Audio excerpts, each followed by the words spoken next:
you said you'd try.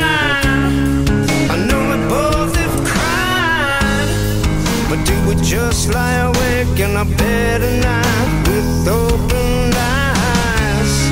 We kept the clouds at bay as we weather the storm. Let the wind blow us till the dust is gone. It's so easy to see that we're falling.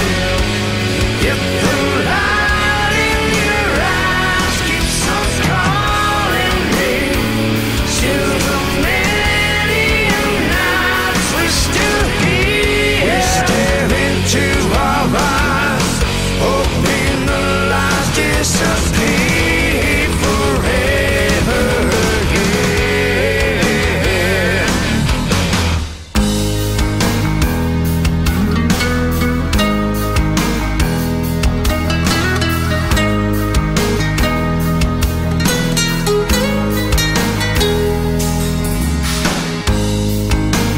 Things have changed, they made us strange. All the feelings same, glide on through our own hallway. Eyes through each other, ghost in an alley. But do we just lie awake in our bed at night with open eyes? We kept the clouds at bay as we weather the storm. Let the wind blow us till the dust is gone. It's so easy to see that we're falling. If the light in your eyes keeps on calling me, still the many nights we're still here. Came so far and yet it seems so long. Seems like cold, cold night I'll always keep you warm. We stare into our eyes, hoping the lies disappear forever. Yeah.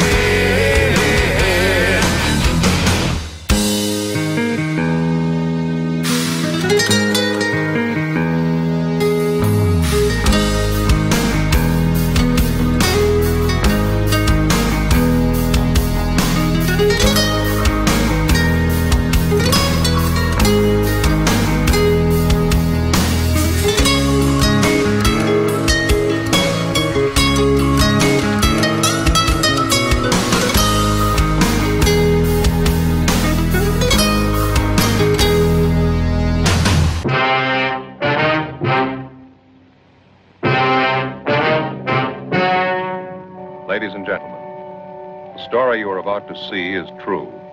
The names have been changed to protect the innocent.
Well, hello, everyone. Welcome to Spaced Out Weekend. If you notice, I couldn't get the door to completely get open. Appears there was something blocking it from the other side, which can be a little bit irritating. And I have no idea what that was all about. But again, apologies for not being able to let Ron Bumblethal actually come into the show tonight. It is I, James Tyson, and I am broadcasting from that little log cabin of mine on the 13th floor of the Paranormal Radio Network here on Spaced Out Radio. Here we are, broadcasting on the lower left Canadian coast, and it's going to rain soon. All that sun has seemed to have faded away, so I guess it's fall. Let's hope not. I think I'm going to ask my guest about that. She's a psychic author, Lorna Adams, and we've got her tonight. Lorna has been communicating with her spirit guides since she was a teenager. Her communication with them for so many years was in preparation for the work Lorna does today, offering psychic readings and connecting with those who have passed. Before a client arrives for a reading, Lorna will do a short prayer and meditation. Now, this allows her to contact with the client and the energy even before they arrive. Now, it's interesting because during this time, it's that our spirit guides will suggest a few topics that they can discuss during the client session. And that is interesting. And that's one of the things we're going to be talking about tonight, is how to connect with those spirit guides. Now, many times spirit will offer answers even before you or I have the chance to ask the question. Now, not only does Lorna hear spirit and those who have passed, but many times they speak to her with images and pictures. In this case, a picture really is worth 1,000 words. It's Lorna's desire to assist those who come to her to find more peace in their lives, more joy, and a deeper understanding of life's lessons. So tonight, we have our good friend, Lorna Adams. Hello, how are you? Mm-hmm. Hi, James. I'm great. How about Excellent. you? I am fine. I just couldn't figure out why our bizarre little opening wasn't bizarrely opening. It was kind of, I could hear a door open and it would shut, and a door open and it would shut, and that's usually the beginning of our opening. And uh-oh. Yeah, it's okay. I guess spirits are working a little bit overtime right now. Now, Lorna, how long have you been doing this work? You said you as a teenager, this was something you had started to develop, or you did develop. But before that, when was it first kind of poking its head out? Well, I started communicating with my spirit guides when I was a teenager, like you had said, and I actually have only been doing this work for a little over 10 years now. I had a couple of other careers, and so during that time, I'd always communicate with my spirit guides. And when I first started, and actually up until just a few years ago, I used what's called automatic writing, which is described as writing without conscious thought. And so this is actually a very easy thing to do, and a lot of people can do it. A lot of people do it, and they don't even know that they're doing it. And you literally tap into another dimension, or you allow it to come in. And this happened to a friend of mine. Her mom had passed, and she sat down with a pen and paper and actually was able to speak with her mom. And there's something about the communication when you put pen to paper. There's something that sort of bridges the gap. That's one way I could describe it. So that's how I started. And all along, I've always spoken with my spirit guides. And I'm pretty bad at handwriting. I can never read my own writing, so I type. And I'm a pretty fast typist because when my guides start speaking to me, they speak very quickly. So, but I've been doing this for about 10 years, and there's really no question that Spirit won't answer. And then all of a sudden, somebody might pop in who's passed. And then I'm also able to call directly on people. I take them one at a time. If clients come to me and say, well, I want to talk to, my Uncle Joe or my mom or my aunt. So that's how that process works. And it's always interesting. I'm always fascinated by it, even after so many years. Now, so you're doing actually, it's not the writing part of it, like the spirit is coming through you and typing. not the right. handwriting, yeah. Yeah, it was interesting because I used to type during readings, and then I would print out basically what was the reading. And my guides had told me about, it's probably been, at least 4 or 5 years ago, they said you have to stop typing during readings because it's getting in the way. And it was such an old process that I've used forever. I'm so comfortable with it. And I resisted at first. I said, oh no, do I have to? And so I got myself a little Sony recorder, a digital recorder, which they're fantastic. And so things, really opened up because I was able to focus even more. So I'll record readings when people ask me to over the phone or in person. But automatic writing is still, it's still part of my life. When you mention I tap into people's energy before they even come to a reading, I tapped into your energy before we got on the air. And what I'll do is I'll take a smaller pad and I'll just make notes. And that was something that they suggested that I do. I actually just started playing with it years ago. I was just playing around with it, and it really turned into something quite interesting and very solid. So I have a lot of fun with it. Oh, very cool. And how was my energy? Your energy is really good, and it's really interesting. I was going to ask you about this. There's a woman that comes through, and I call it my screen. It's I guess in your mind's eye, you have a vision, a picture. And there's a really, really strong woman around you. And I feel like she's your mother or your grandmother. I feel like this person is passed. Either that or I don't know if you're married because I don't know anything about you. But either that or your wife is really, really powerful, a really powerful woman. Just fills up my screen right now when I connect with your energy.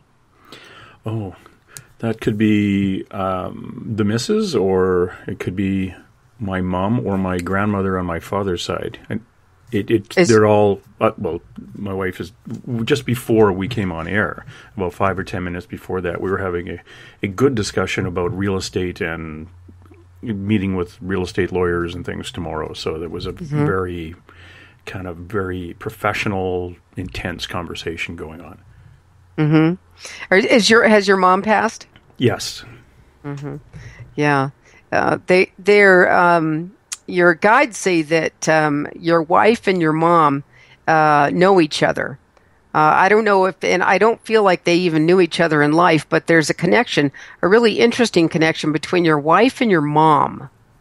And then your mom and the grandmother, but there's just this really powerful female energy around you that I have 2 daughters too. Oh, okay, thank you. And so sometimes it can be a little bit, and this goes back to mom growing up. She just feels really strong, and I don't mean that in a bad way, but it can be a little bit. It feels almost a little unbalanced. So I don't know where Dad was in the picture, but you poor guy, you're outnumbered. Yeah, my dog is the only male in the house. Oh. We have the female guinea pig, and the whole neighborhood is pretty well female because of I think there's an estrogen flow underneath the house or something. We could never figure that out, why everyone was having daughters in the neighborhood. I guess we just needed more. Funny. Yeah, it is interesting. It's one of those things that I'm running into a lot more, is that I do have strong guides coming through. My primary guide was a male, that I was told, and then my second guide that was supposed to be kind of stepping into the primary's place, and he was going to step back, was supposed to be female. And I don't know if she's here yet or not, but. It's it's very, very interesting. And one of the big questions I have for you is, how do we as individuals connect with our spirit guides? Well, the first thing I always suggest that my guide suggests that I pass on to people is that you ask. It really is that simple. And that you ask and that you be open. And it's funny, as human beings, we're funny creatures, because we ask, and then perhaps some information comes floating by like a cloud in your mind, and then we go, well, wait a minute. Is that me or is that my spirit guide? And then so that we don't trust it. So we ask it to come in, it comes in, and then we scrutinize it, which is okay as long as you're not, just completely undermining the whole process of your guide coming in. So I suggest also, or my guides suggest, before a good time to ask your guides to come through is before you go to sleep, because amazing things happen in the sleep state. You enter other dimensions. You go to the other side. You can communicate easily with people who've passed. So that's a great time that they always suggest to do that. And they always specify too. They always say, please just ask for one person at a time to come through, or speak to one guide if you're aware of any of your guides at a time.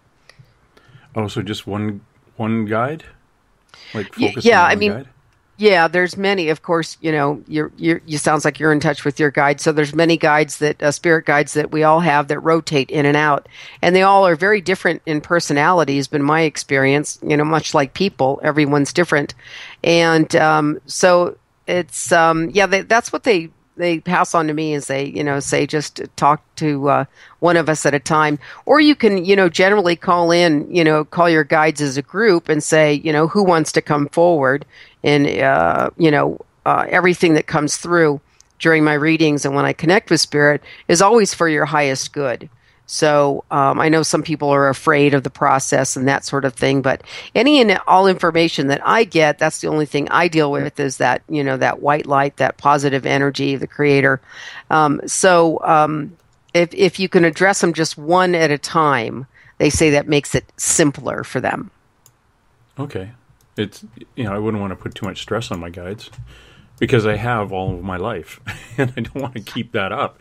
Oh, yeah, no. Yeah, no, that's you bring up a really good point too, because we as human beings, we think that we might be bothering them or they're busy, and really that's just the opposite. They're really there for us, before we come into this life and when it ends as well, and they're here for us. That's their purpose. And that's what they love to do, is to help us and to guide us. So we're never going to stress them out or rely on them too heavily. They're right here and they're happy to help. Oh, good, because I don't want to tick them off. Yeah, well, I guess no. I was doing a meditation, and we were supposed to kind of reach up. As we're working on getting our vibrations higher, I was picturing it like they were reaching down and I was reaching up, and we were just fingertips away from actually connecting. And at one point I saw like a table with a fellow sitting at the table with this like weird looking hat, like a 3-corner hat. And he was sitting in the middle and there was some other ones around. And I thought, so I have a little group sitting at a table waiting for me to reach up to them. Yes, they always are. I describe it, I don't know, they gave me this image a while ago. It's sort of like like football players are waiting on the sideline to be called into the game. And that's how the analogy that they gave me. They're always there on the sidelines waiting for us, happy to be called in by us for small things, from a parking spot to any health-related issues, big things, signing of contracts and all of that sort of thing. So they're just right there, ready and waiting to help. Oh, excellent. Because that's I'll be needing their help. And it's funny, it's only been the last 4 years that I've actually realized they were there. So every so often I'll apologize and say, sorry about this. It's kind of, it kind of takes took me a while to get to where I'm supposed to be. So I guess now I will pay more attention to you, and I'll acknowledge these things when you are providing me with information. Those, when the hairs on the back of your neck are standing up, I'm paying attention to that now a little bit more. Good for you. Yeah, it's wonderful. It's wonderful information, and it's something that we can access at any and all times. Oh, it's a great resource. So I always encourage people to connect. And some people, they say, "Well, I don't know what you're talking about. Spirit guides, what is that?" And so I'll also describe it as a gut feeling, an inner knowing, something that tells you, I don't think so. This doesn't feel right. I don't know. It feels funny. And a lot of times those are really your spirit guides tapping you on the shoulder, trying to guide you, because we have free will. They don't really come in and, bombard us all at once, usually. So that's another way to describe spirit guides is sort of that inner knowing that we all have. Oh, now, do you know who your spirit guides are? Are you that connected where are they like past relatives or somebody that is ascended and never been on Earth, or an extraterrestrial? What do you know about your guides? What I feel about my guides is I know that my dad is one of my guides, but they always put him way in the back of the line. Sorry, Dad. So, my understanding of my spirit guides is that they have had human lives. They decide to remain on the other side before we enter this particular lifetime. And sometimes they are beings that they're not ETs, that's for sure. I mean, that's not how I experience them. But they are sometimes beings that perhaps millions of years ago took a human form and have evolved to the point where they don't have to do this little game anymore. That's how I understand them. I have a couple of key like hierarchy guides. And the reason how I can tell that it's them is I have a few guides that are very funny, and they're because I love to laugh. And there's one that in particular that's very funny. And then there's another one that's extremely corny and likes puns and that sort of thing. And then once in a while, my higher guides will come through. There's really two of them. There's a male and a female, and the female is very prominent. And there's no joking around, and it's very serious conversation. Very, very serious stuff. So I feel them differently. I've never had the desire to give them, or I was never really curious about their names. I know some people are, and that's fine. I just was never interested in that. But I can definitely tell who is present as far as my spirit guides, especially when I sit down to write. I'll still type for myself when they come through because I like to document what they're talking about. So and it's very much like if a friend of yours walked into the room right now, or if your wife walked in, or if your sister, it's obvious that this is a different person. That's how my guides feel to me. It's completely, crystal clear to me that, this is this particular guide that's coming through right now. Oh, that's interesting. I was told that the very first person who kind of pointed these things out to me told me that my guide described what he looked like, and I asked, what his name was, because that's our human way of responding to, there's a new fella in here, what's the guy's name? And she said he's laughing right now because it's that human way of labeling. He says there's not really a name. And she described him as looking like old and Egyptian and, that type of clothing, and very, very old. And then she said he had never been terrestrial. Like his spirit had never been human. Oh. And I said, okay. And eventually I called him Matthew, and that's what I guess he answers to. I'm not sure. Right. That's my guide, Matthew.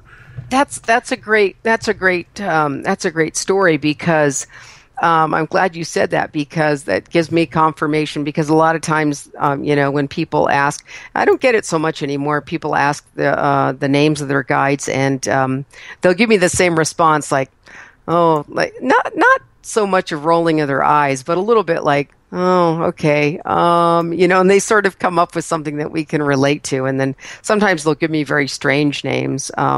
So I just pass it on, though. Whatever they say, I'm sort of the middleman. I just pass on the information. You're the medium.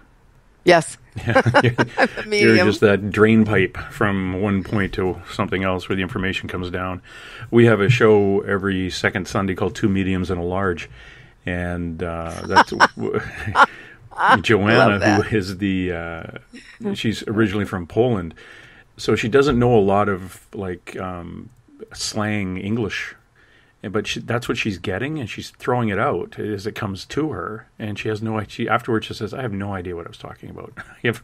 what kind of fishing lure this was, and she just says, I hope."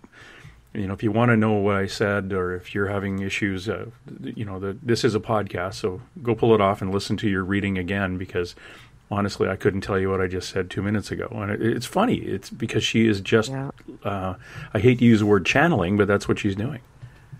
Yeah, I have the same experience. That's so funny. And so many times I've learned over the years to really step out of the way, much like she does, because the information that's coming across, I have no idea if it's hitting home or if it's right on, or, again, so it's just my job, to not edit anything and just get out of my own way and just to pass it on. I have the same experience as well. I have, regular clients, and then, maybe a few people that'll see me, once or twice a year. And even if I saw you, now if it's a monthly client, I will kind of remember what's going on in their lives. Otherwise, if it's been, even 3 months or 4 months, have absolutely no recollection. I remember the person. I have no idea what's going on in their life, what the reading was 2 months ago. So thank goodness all that information just disappears. It comes and it goes. It's not like I have files stored, in my brain or anything. So it's an interesting process. Yeah, I was bumping into, I call her my spirit medium. She was relatively new at it, but she was also on a paranormal investigation team that I was on. So we did bump into each other now and then, and every so often she'd look at me and she would remember what she said to me 5 months earlier about a specific thing. And then, and she would shake her head too, saying, "Well, that she reads for so many people. Why does she remember mine?" Or maybe it was just something coming through at that point, I was doing something that reminded her of that. But again, half an hour after her reading with me, she pretty well doesn't know what she said. 6 months, 7 months later, that was really weird. Yeah, I'll experience that as well. And actually, during the reading, if the person is sitting in front of me, or even on the phone, because the energy doesn't matter, my guides will remind me of that person and what particular thread, or it's actually like a storyline that they were talking about, and they'll remind me of it. Not the person, but the guides. The person's guides will remind me. So, and sort of bring me up to speed. I'm like, oh, okay, now now I remember. They're telling me.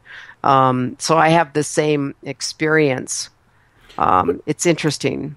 Yeah, and with the guides themselves, do you find they rotate often, or is it only when you're kind of coming up to a specific point in your life? Looking back, are they coming to you when you are encountering a new challenge or a new chapter in your life? Well, for the more serious challenges and segues and forks in the road of life, when I encounter a more serious change, my serious guides will come through and talk about things almost in a very abstract way. So it's many times, I've been doing it for so long, they're about 90 days ahead of me. I figured it out years ago. And so that's why I like to type my communication with my guides.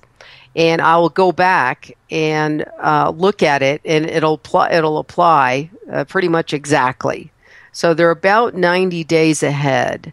And if there's something over the years, it's morphed and changed. If there's something really specific going on, like a health scare or something, they'll come to me instantly, and sometimes I wonder if those are my angels coming through, and they'll speak to me and they'll say, don't worry, this is nothing. They're wrong. It's a false positive. Calm down, So they're very present in many different ways. For me, I think it's a huge blessing. I'm very fortunate.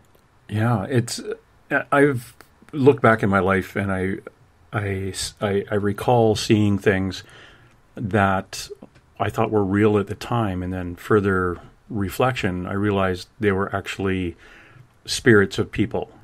Did you have that when you were a kid too? Wow. I didn't, but I do remember doing some strange things when I was young. I remember, and I'm not sure why I did this. I always have felt that I was being watched. I always felt like there was a large movie camera in the sky. I felt like this was sort of a play, a film, and there's certain, so many acts, in a play, 4th act, 2nd act, whatever. I felt that. And then I remember being really young and trying to move things with my mind. And I don't know where I got that from. I don't know where I got that idea from, but I would try to move. I remember laying in bed, trying to move some hangers that were in the closet, that the closet was halfway open. And I remember trying to move them. And I look back and I think, why did I try to do that? What an odd thing for a small kid to do. So, but I don't remember seeing spirits or anything like that. I do now, but I didn't then. Yeah, I had a shadow figure at the foot of my bed kind of come along, and I thought it was my sister, and I reached out for it, and where my hand would have hit it being what I thought was my sister, it just went right through, and I fell into a wonderful deep sleep. Wow. And I always remember that and telling my mom that, and she kind of shrugged it off as, well, those things happen. Yeah. But I think I get my sensitivity from my mom's side too, so she probably ran through that kind of thing. We have come up to our first break. So I'm going to see if our breaks work, and if our breaks don't work, you and I are going to have a wonderful show, not interrupted by anyone. And we'll be right back with more from Lorna Adams right after this. Hi there, this is Dave Scott, and I would like to invite you to listen Monday through Friday right here on Spaced Out Radio. 3 hours a night of the top stories with the top guests, ranging topics from UFOs to ETs, ghosts to Sasquatch, and everything in between. We are live every night, 9 p.m. Pacific, midnight Eastern. So come on in and take a listen at spacedoutradio.com. Spaced Out Radio will take you out of this world. Would you like to become one of our space travelers? All you have to do is click on the Space Travelers icon at spacedoutradio.com. For only $5 a month, you can get access to some great prizes, as well as private monthly shows, newsletters, and a members-only section on our website. Become a space traveler today. You hear footsteps in the empty room above you. A rocking chair begins rocking by itself. Don't be afraid of the things that go bump in the night. Reach for Spirit Storybox, the iPhone app the Huffington Post UK called the only ghost hunting app you will ever need. Spirit Storybox. The spirits are telling their stories. Are you listening? Hi there, this is Elizabeth Anglin, and on the last Monday of every month, I join Dave Scott for Spaced Out Radio's Cosmic Passport. We delve into everything from extraterrestrial contact to animal communication. It's a lot of fun, and every month it's something different and exciting. I would love it if you would join us. You can hear and learn from my experiences, and I'd like to know about yours as well. Cosmic Passport on spacedoutradio.com. Fairies, Bigfoot, dogmen, trolls, goblins? Hey, if it's cryptid in any way, I'm looking into it. Hi there, this is author Ronald Murphy, also known as Spaced Out Radio's Crypto Guru. Join me every second Wednesday of the month on Spaced Out Radio with Dave Scott, where we will talk about the stories people call tall tales. I will fill you in on the latest sightings and the hidden histories that are causing quite a stir. You can find everything at spacedoutradio.com. Hi there, This is your medium, Joanna, from Spaced Out Weekend, 2 mediums and a large. I would love it if you would come and join us with host James Tyson every other Sunday on Spaced Out Weekend. Together, we will take your calls and your questions live. Our goal is to provide you with a positive outlook on deep questions that you may have. Questions regarding love, relationships, money, or whatever else is on your mind. Come and check us out at spacedoutradio.com. Is the 24-hour world starting to wear you down? Let me from Rivulet Reiki and Ratings lend you a hand. Hi, this is Jolene, and if you're in need of Reiki or a room reading, come to my website, rivuletrr.wix.com/rivuletrr, and let us help you out. At Rivulet, I specialize in healing your body, mind, and soul, no matter where you are. And be sure to check out the Rivulet R&R Facebook page for your best deals. Remember, it's time for you to make some time for you. Find yourself constantly looking up in the sky, looking for answers? Have you had extraterrestrial contact? Are you an abductee? Looking for answers to your experiences? Hi there, I'm R. Keith Andrews, Spaced Out Radio's resident ET expert.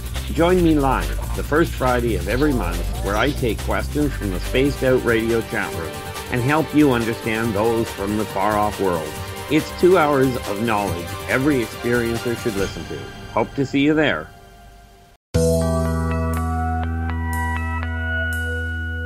Spaced Out Weekend with James Tyson can be found at spacedoutradio.com. Head to our website where you can join the Space Travelers and sign up for your new membership. You can also follow James on Twitter at James Tyson SOR. Now, back to our paranormal guru, James Tyson. Well, welcome back, everybody, and we're with Lorna Adams. She is an author and a psychic. Please go to her website, lornaadams.com, and you can read about her, and you can actually set up a appointment through that website too.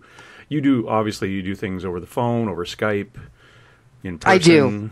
Yeah. I do. Yeah. Mm-hmm. Yeah. Hey, Thank goodness for Skype. I was thinking when we got on, what did we do before Skype? Yeah, it is. Well, we wouldn't have had this show, for one, and right. The different platforms that we're out broadcasting on. Now, before we went to the break, near the end of the last quarter, you mentioned you weren't sure if it was your spirit guides coming to you or your angels. What's the difference? Well, angels are, I call them God's helpers because he can't be everywhere. And angels are entities that have never and will never, my guides tell me, take human form. They are highly evolved beings, especially a lot of people are familiar with the hierarchy, the, Raphael, Archangel Michael, and, but all the angels are great. And angels are miracle workers. Angels are lifesavers. Angels can actually stop time and save you from leaving or dying, passing on. And that has happened to me for a couple of times. You'd asked me if I'd had an out-of-body experience, but I have had a couple of really bizarre incidents where angels have intervened, thank you very much, and saved me from possibly dying, a head-on collision. They literally stopped time.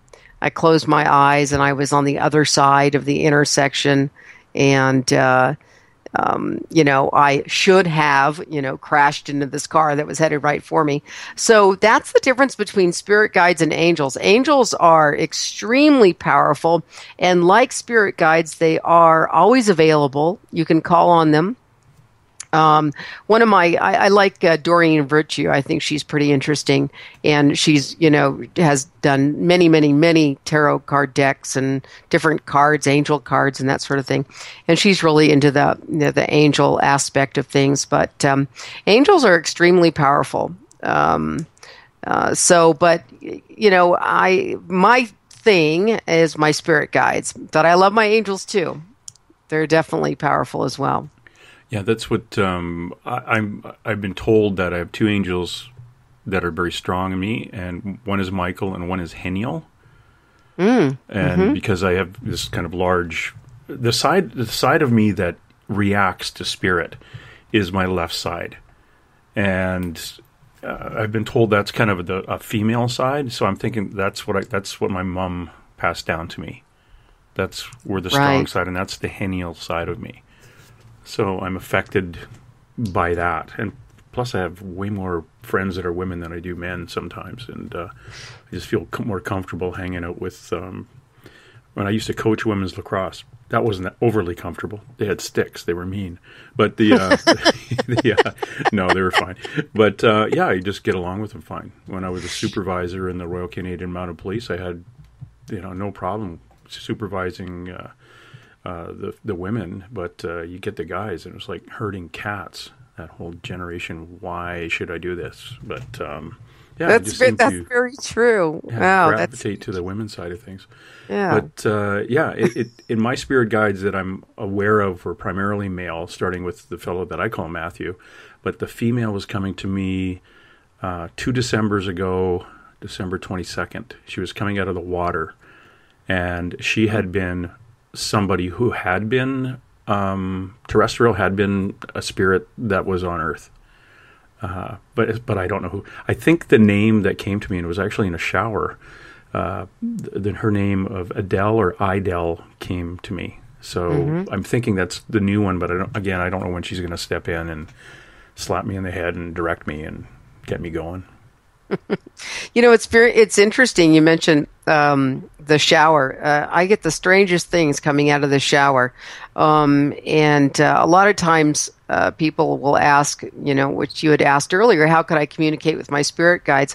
Many times when I'm doing these sort of mundane tasks, like I might be, sweeping outside or doing some gardening, or just sort of this thoughtless sort of activities. Or doing the dishes, that's when people will either come through. We've had a few friends pass recently, and they'll sort of say hello and tap me on the shoulder, and they'll start speaking to me. And I think it's because, your mind is so much more quiet in those moments when you're really not focused, or how we tend to, sort of obsess or grind on things sometimes in our mind, worry and all those sorts of things. It's really difficult for spirit to come through when we're worried, anxious, those sorts of things. So that's why meditation is good also. It's something to quiet your mind. And for, some people, meditation could be walking their dog, or, raking up leaves, whatever works for you. Well, being a Mountie, I found that the two things that really relaxed me was ironing and polishing boots. I was focused, and I would just drift, and I could. And, interesting. Yeah. When I got married, it was like, oh, you like to iron? Here you go. Yeah, no kidding. But I do. It was something that you could go on autopilot and just drift. That, and when I was a kid, I did a lot of fishing. And, I didn't care if I caught a fish or not. You're just around water, and I need to be around water. And I think that's, I've heard that water is it's obviously a conduit, but when we're in the shower or swimming or just kind of wading in water, we can communicate with, we're closer in communication with those on the other side. Very true. Just because, it'll come through. In your life, do you anticipate, or I should ask you first, do you have any children? No, I don't have any children. I've only had 4-legged children. I had horses for 23 years, and I've been horseless for about, 8 months or so, so it's very strange. But no actual children. Oh, it gets me onto another topic here. What was your communication like with horses? Because they're very, very sensitive to our energy. Well, I also do animal communication, which is so fun and so easy. So I, horses. I did many, many things in the horse industry. So I did it as a living. And it, I managed a large equine facility and horse shows, and then I taught for many years. So I think horses are I think this is why people are drawn to them, especially women. Extremely powerful, extremely intelligent. So intelligent that I think many people, you probably get this, they miss it and they think that they're dumb. And that is the furthest thing from the truth. I think they're extremely, when I was teaching, I would always tell people horses are very psychic. And it's true because they know who is on their back. They know if you're a complete novice, if you're terrified or even a little afraid, or if you can be taken advantage of, or, sort of used like a doormat. Horses know. So probably not. Don't get me started on horses. I'll never stop talking about them. Don't make me pull this car over, James. Wait till your father gets home. So yeah, I mean, horses are just they're so amazing. I think one of my favorite things about them is that they always do something. They don't do any. How should I say this? Whenever they do something, there's always a reason behind it. It's not just because, if you study horse behavior or wild horses, there's always a reason behind it. Unlike people, so they're very different than human beings. Yeah. So I think they're fascinating. I think in my opinion, it's because they're so big, and the same with other large animals, that there's no wasted energy. So everything is pre-planned and moved. And it's like even some fish. I used to do a lot of fly fishing, and when you were designing the lure for a specific type of fish, you had to understand that at certain times of the year they will not expel more energy than they will get by consuming the bait. See what I'm going with this? Yeah, yes, so I do. They won't, if it takes them whatever kilojoules of energy to go from point A to point B to eat something that they'd only get half a kilojoule from, they'll let it go. It's got to be worthwhile using that muscle energy to feed themselves. And they're very picky that way. We could learn from that. Oh, yeah. From that metaphor, yeah. Yeah, and the communication is fascinating, too, between the two. The fish, the movement as opposed to, the food, the win. Yeah, it is. And I'm thinking maybe the horses are somewhat like that. Okay, it's a good time to go play and run around with my friends because I know this is approximately the time that we're going to get fed. That person with two legs is going to come out and feed us. So why not go have fun in the sun for a bit? As opposed to, okay, they're kind of scattered with the feedings. I don't know if I'm going to get fed, so let's wait until we get fed before we have fun. It's very true. Yeah, they'll plot those kind of things out. And again, because they're the bigger animals, and it takes so much energy and so much, energy. It takes so much energy to do something with that fancy gravity coming down. Now, if you're an animal, do you have guides? Oh, gosh. Right. So my guides say that animals are guided. So do they have guides? They say sort of yes and no.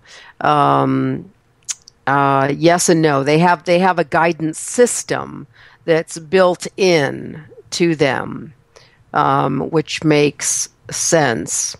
And the other beautiful thing I think about animals is even dogs, is that you don't really see dogs sitting around worrying about things like we do. They're always in the moment, in the present moment. That's all there is for dogs or horses and probably cattle too. That's what I think we can learn from them, as opposed to worrying about the past, worrying about the future that hasn't happened yet. All we have is the present moment. Now, I look at my dog, and he knows when he's not going to be going with me for a ride. He'll give me a look, and he stares me right in the eye, and I'll explain to him. I say, you're not going to be able to go now. I'll be back in a few minutes. And then he'll just kind of exhale. Okay, go sit on the couch, and then he won't look at me. It's like, fine. Go do it by yourself. Punish you. And I'm looking at him thinking, oh, man. well, while I'm gone, why don't you do my income tax? If that smarty aleck. But don't do the ironing. No, I'll do the ironing when I get back, and I'll iron your tail nicely. But I was always curious if they were guides or they did have a kind of a guiding spirit, because a lot of times I will in my meditations before I go to bed, I will kind of build a bubble or an egg around myself and around my room and around the house, and then I only allow in my not mind's eye, but I'll speak that only those who come in love and light, my guides, my angels, or those of my daughter, my wife, and then I go to the animals and say, and whatever guides they have, but those are the only ones allowed in here. But and I kept thinking, oh, hold on, what if I'm kicking out somebody I don't know? But yeah. Well, that's interesting, because a friend of mine who's an energy worker, she had said that at one point I went to see her, and I was actually a little heavy on the protection. And she said, you can let up rather on the protection, because you've protected yourself so much that, because it was just sort of a muscle that I flexed all the time. And she said, you can really, stop doing that as much, because you're becoming sort of invisible. You're protecting yourself so much. So I've let go of that. And that was an interesting transition. So, yeah. Yeah. Now, when you do long-distance readings, are they more difficult for you than sitting face-to-face with someone? Not at all. Actually, it's interesting, because the focus becomes even more focused, right? There's redundant. Sort of this steely kind of focus, because there is not the physical person in front of me. And so, again, we are human beings, and we see someone and we, present ourselves. And so when I do, readings in person, we have all that physical stuff, going on. You have reactions to people that you just have, they're not necessarily judgments, but they're, ideas and thoughts that go through your mind. So when I don't have that person in front of me, it's actually sort of a different process, and I think it's even a little bit more focused. But I enjoy meeting people. I enjoy, people that come and see me in person. Absolutely. It's a whole different connection. So that the energy and the information is just as strong. It's just as, forthcoming, but it's just a different experience for me. Yeah. I've just been notified by somebody in our chat room. They couldn't get sound. So could you talk really loud? No, I'm kidding. We'll have to figure that out why they're not getting sound. Yeah. In your practice, I guess the things that you do find and the questions you get are, if somebody is passed on and you don't want them to come through, he or she to come through, can they come through anyway? Like, you've been stalked all your life by some guy who got hit by a bus. Is he now going to stalk you in the afterlife? Not necessarily. So what I thought you were asking was, let's say you had a not great relationship with your father, and he passed, and now you were in a reading, and he wants to come through. If you don't want him to, my experience has been 99% of the time he won't. So okay. Was that what you were asking? Like, because sometimes people, they might have resentments, or they're like, okay, that person's dead now, and I really don't care. Yeah, they've moved on. But I guess sometimes those people have, if they've actually, well, this is a question I should have for you. If they've crossed over or not crossed over, if let's say somebody hasn't gone to the light, crossed over, can they come through in a reading? Gosh, absolutely. I mean, I also do house clearings, and many times, because of the land, the guides always say, it's because of the land and the history of any particular piece of land that you may be living on. So many times there will be stuck spirits. I just call them stuck, not in this dimension, not there, not sure how to move on or how they should move on. They can definitely make themselves known to you. I have, some clients in El Paso, and they have this old guy. He's an old cowboy with an Indian wife and a small boy, and he smokes, cigarettes. And neither of them smoke, and they live in this huge house, and they smell cigarette smoke, often. Mm-hmm. And so we've tried clearing him a few times. And the wife is very spiritual as well. And he just sort of hangs around, So, I mean, there's so many different stories that people tell me about, this happening in their house or that happening. And the bottom line, if that's happening to you, is that you really need to claim your space. There's not going to be any retaliation, like, this isn't a movie, and when you claim your space or sage your space, and ask them to stop bothering you in a firm way, they usually do. So I'm happy to clear people's homes or better yet, teach them how to do it themselves. I'd rather empower people. Again, I'm happy to do it, but, you can be empowered yourself. How would you rate cleaning house? Or would you say you'd come in with a certain type of ammunition for a bigger problem than you would for a lighter problem? Or do you deal with them all the same? No, I would. Yeah, I would come in with some heavier ammunition. Most people know about sage and about clearing.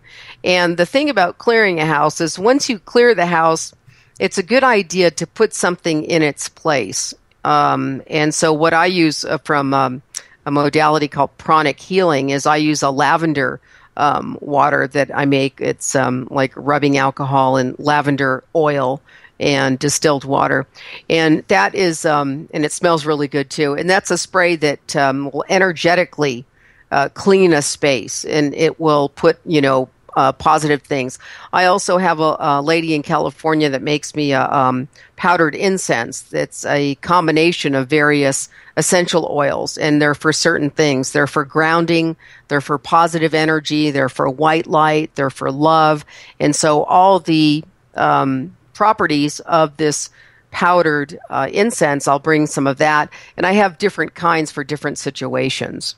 And so, absolutely, I'll use whatever's in my arsenal if it's a really difficult spirit. And there are such things. I won't deal with anything violent, though. That's I'm told that's not my work. That's not for me to do. No, I've spoken to people whose that is what they do. They see things that you and I may not have seen or don't see. That are more negative, and that's their divination. That is the gift, let's call it, that they were given because they have a specific function to deal with those things, and the rest of us kind of deal with the fluffy and the light. I love the fluffy. Yes, I don't want. I learned at a very young age. I was taught to that is none of my business. Does it exist? Well, that's a planet. This is a planet of dualities. So most likely, the bad, the good, the white, the black, positive, negative, blah, blah, blah. It does exist, but it's not my business to acknowledge it or to go there. I just leave it alone. It's not my job. That's right. It's just not my job. Thank goodness. Yeah, it is different. And the one of the things that I have to kind of get my own head around being a policeman, I thought everything was my job. So it's like, well, you can't do that, or I have to fix this. And you're running around putting out fires that aren't your responsibility. And the way you learn they weren't your responsibility is because you didn't do a good job. With somebody else would come in and go, here, let me do that for you. It's like having the coworker that is really good at paper. Or I had a kid in school. He was really good in biology to do with like all the writing and the lettering, and I could draw pictures. So we would do we would join together. I'd do these great diagrams of what was going on in biology, and he would then come through and do the narrative on it. So it was great. It wasn't my mission to do the narrative. My mission to draw, and vice versa. Can you clear a residence from a distance? I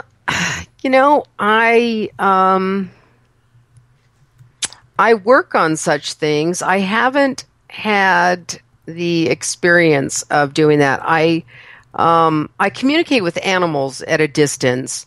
I can send healing energy at a distance.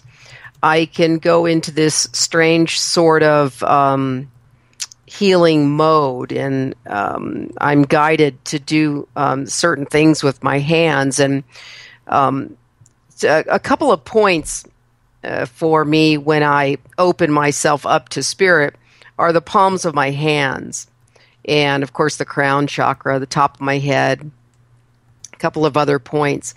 And this is something that I've been getting into lately because a client had asked me to work on one of her dogs the other day because she's moving to a different house, and one of her dogs had to leave. I had to euthanize the dog, and so there were a lot of changes, and the dog was very upset. And so I was able to easily connect with the dog, even though she's 4 hours away. So really, time and space are not relevant to it. So I was able to really affect the dog and connect with the dog. And then I have quite a few clients that have horses that I will speak to long distance. And I'm also happy to periodically check in, with this particular German Shepherd that I was working on in Albuquerque. And I checked in with her tonight to see if she was more calmed down. So that's a really fascinating area that I've sort of moved into.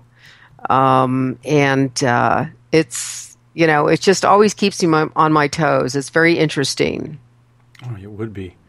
We're going to take another break, and when we come back, Lorna, I would like to know if see how my dog's doing. So be right back with more from Lorna Adams, and go to her website, lornaadams.com. Right after Become this. more intimate and interactive with Spaced Out Radio. Join our Space Travelers Club with your new membership. For $5 a month, we'll provide you with special access to the website, monthly prize draws from books to psychic readings, along with monthly newsletter, private interviews, and more. Sign up today to be part of Spaced Out Radio's experience. Are you an ET experiencer, but you just don't know what's going on? Are you too timid or shy to discuss it with anyone? Maybe I can help. Join me, R. Keith Andrews, the first Friday of every month on Spaced Out Radio, and I will help you to find the answers you're looking for. Together, I will help you understand the off-worlders and the true meanings behind your experiences. All you have to do is join us in the Spaced Out Radio chat room. See you there. Hey everybody, this is Patrick Webster Small, and I'm here to bring you the Webster Phenomena every Saturday night, live at 8 p.m. Pacific, 11 p.m. Eastern. If you're looking for aliens and extraterrestrials, well, we've got them. Big and tall, short and small, you're bound to find what you're looking for. So join me on the Webster Phenomena right here on Spaced Out Radio. Hi there, this is Jolene with Rivulet Reiki and Readings, and I want you to relax. Let me help you chill out and get in touch with your body, mind, and soul. In this busy world, sometimes we need to let go, and this is where I can help. Visit my website, rivuletrndr.wix.com/rivuletrndr, or my Facebook page, Rivulet R&R, to set up an appointment for relaxation, Reiki, or readings, no matter where you are. It's time for you to make time for you. Visit purpleplates.com today. For over 40 years, the Purple Energy Plates have been delivering amazing results for their many customers. Inspired by the great genius Nikola Tesla, the harmony, healing, and energetic effects of the plates have proven over and over to be beneficial and often miraculous to thousands of customers. With their money-back guarantee and the many benefits, how can you afford not to get one? Check their site for daily specials and choose from their many energy products. You won't be sorry. Visit them today at purpleplates.com for mind, body, and spirit, and expect a miracle. Have you ever seen a UFO, a ghost, Bigfoot, or something else weird or arcane? This is Dave Scott, host of Spaced Out Radio. Every night, starting at 9 p.m. Pacific, midnight Eastern Time, we are live for 3 hours of jam-packed information with the top guests from their field of expertise. Come take a listen and share your experiences with us. You can find everything you need at spacedoutradio.com. Are you experienced? Have you ever wondered about those weird and strange creatures people have reported throughout history? Do you wonder if those stories are real? Me too, and that's why I started Cryptopia.us. Hey, this is Rob Morphy, crypto historian. Join me once a month on Spaced Out Radio with Dave Scott, where we will get into the odd and bizarre reports, from the Dover demon to hairy hominids and everything in between. I will break down what people like you and me are seeing at spacedoutradio.com. Looking for a place to get your product to the public? Advertise with us at Spaced Out Radio. At spacedoutradio.com, you can check out our pricing and packages that best suit your budgetary needs. Whether you're a budgeted author or a company looking to expand, our listeners support the products that support spacedoutradio.com. Advertising with us is an effective way to get your message out. Contact us at info@spacedoutradio.com and get your ads out today.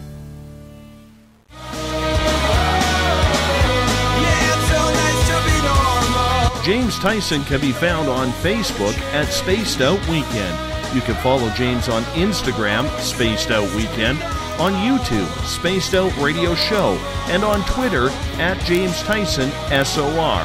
And don't forget to sign up to become a space traveler on our website, spacedoutradio.com. Thank you, everybody, and welcome back to Spaced Out Weekend. It's me, James Tyson, just like Dave said, and thanks to everybody in the chat room who is keeping track of the sound and checking those drops and groans and things with us. But yeah, hopefully we've got that sound okay. And I get a big shout out to the Paranormal Into the Night Paranormal Forum.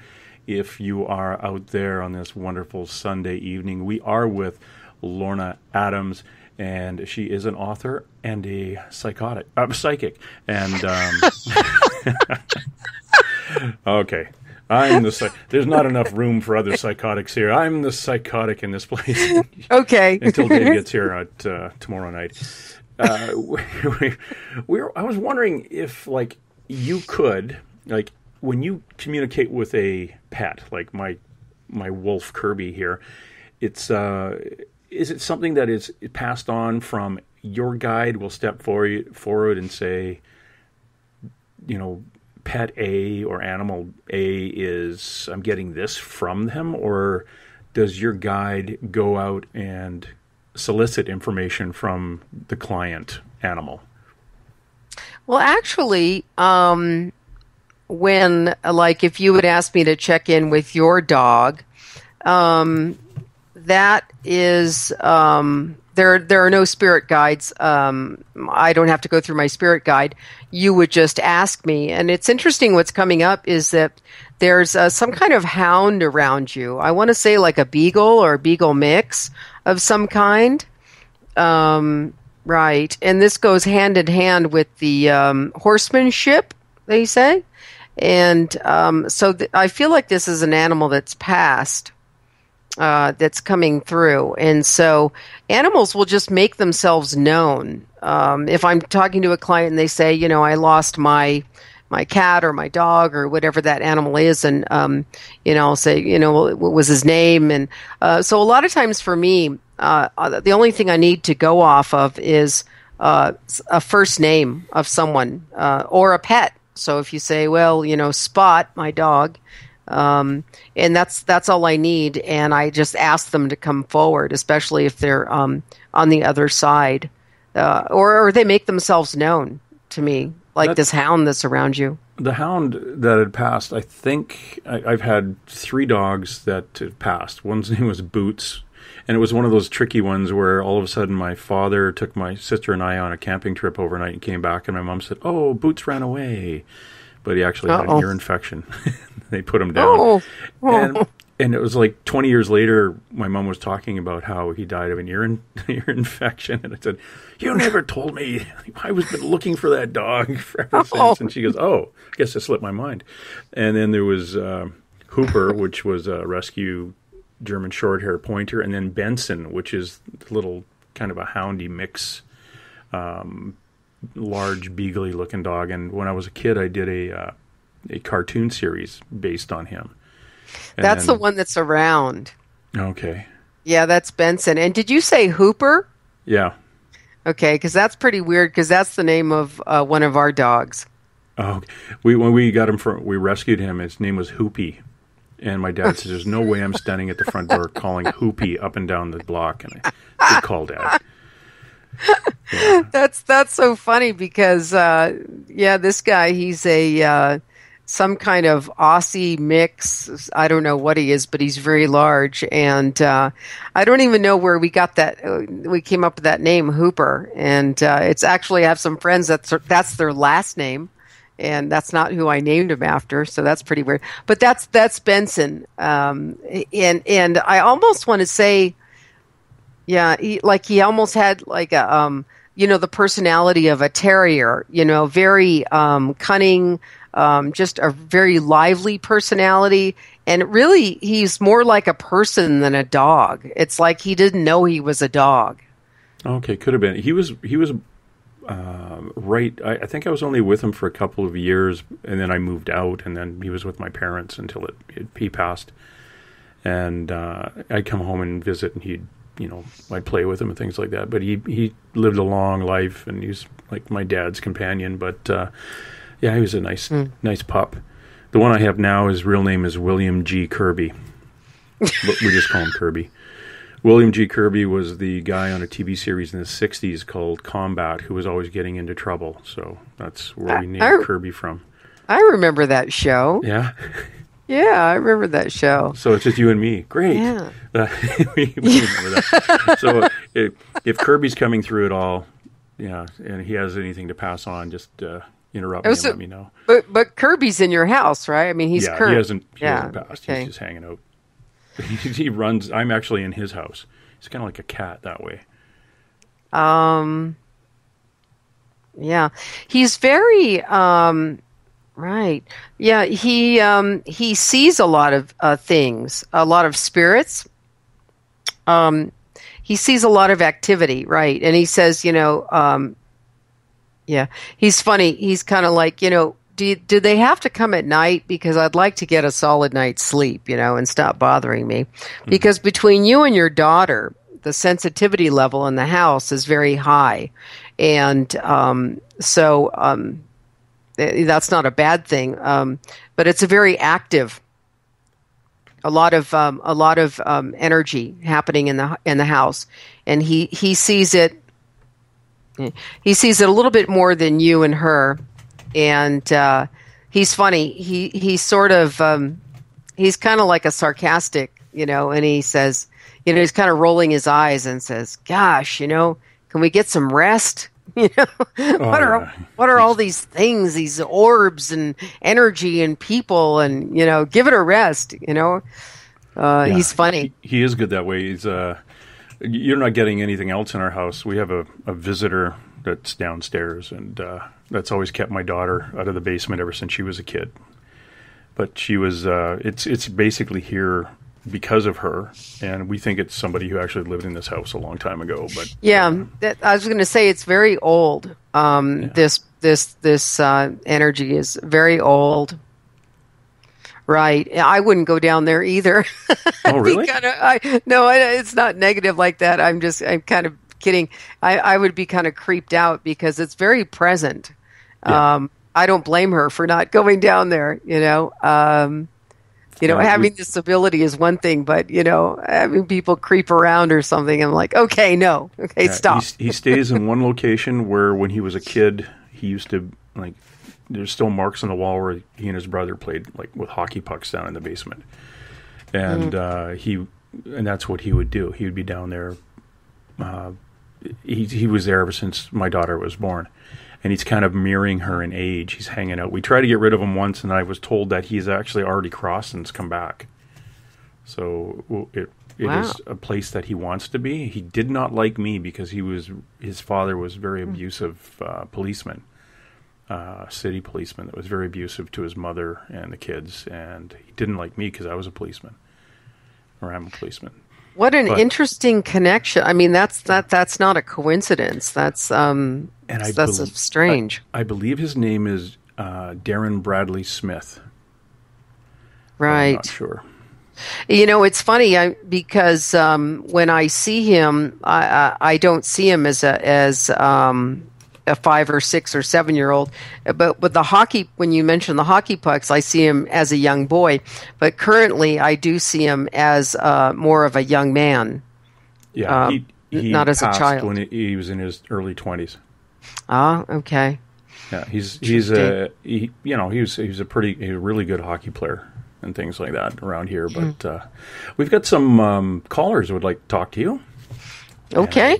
Thought I would invite them in. Hello, who's this? It's Corrine. Hi, Corrine. Hello. Hello. Hello. Oh, and hello. Okay, Corrine is a witch. No. Lorna, can you hear Corrine okay? Hello, Lorna? Well, that's interesting. What I'm going to do is I'm going to have to add you to the call that I have with Corrine. I may have to call her back here. Or not Corrine. Lorna, stand by. Lorna. Here we go. And I'm adding somebody completely different. Someone named Lynn. No, Lynn, you can't play with us.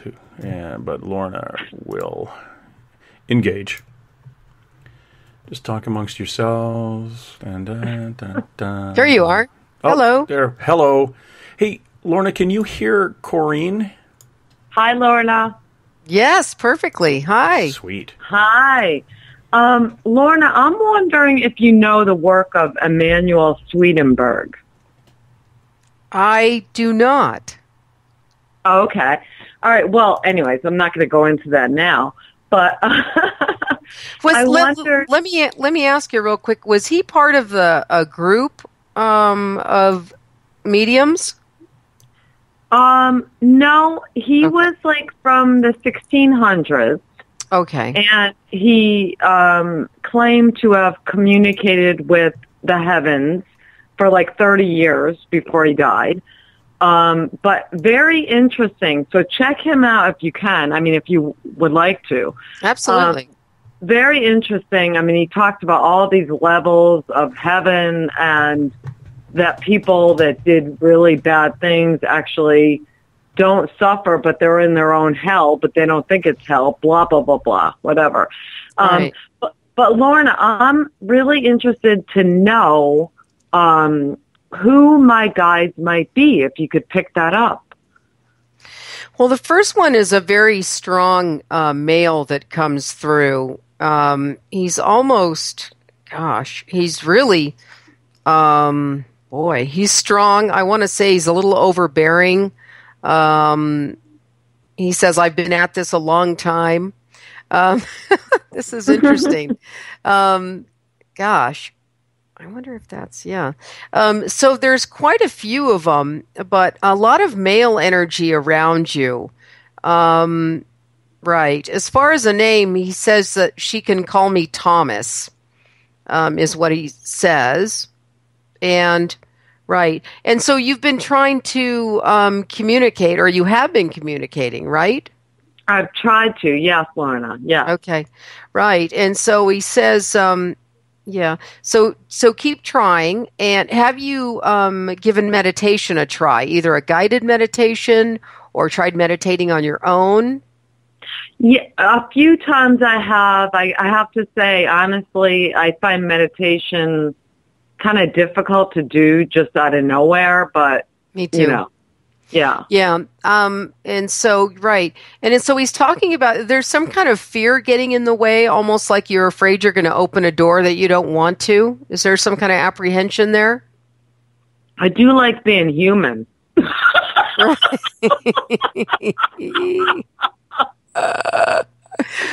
Right. So he wants you to know that you can have both. And it's okay to open that door.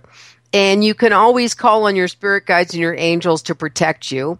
Kind of like James was saying earlier, put yourself in that, that bubble of white light or whatever.